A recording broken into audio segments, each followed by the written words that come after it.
School के बच्चे आएंगे, अब रेडियो पे छाएंगे, अब टैलेंट का होगा यहाँ महासंग्राम।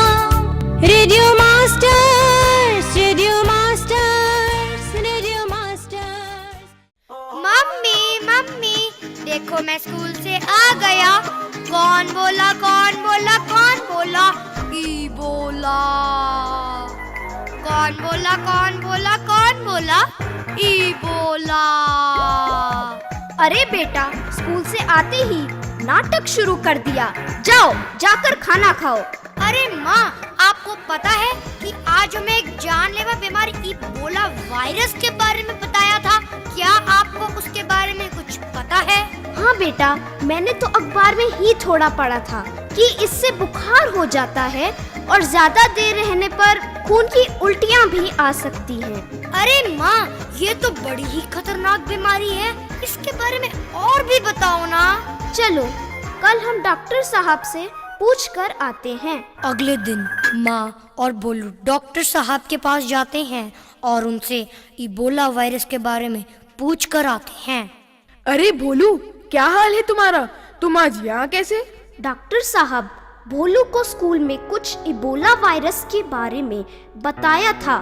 मुझे भी कुछ ज्यादा पता नहीं है, पर डर लग रहा है क्योंकि कहते हैं यह जानलेवा है।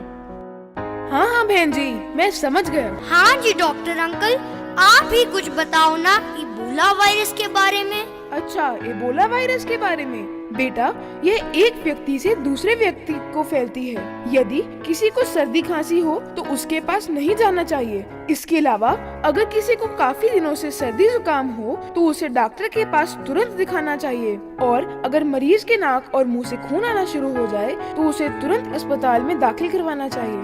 अरे डॉक्टर साहब, इसका मतलब है कि इबोला तो बहुत ही खतरनाक बीमारी है। बहन जी, इससे डरने की जरूरत नहीं है।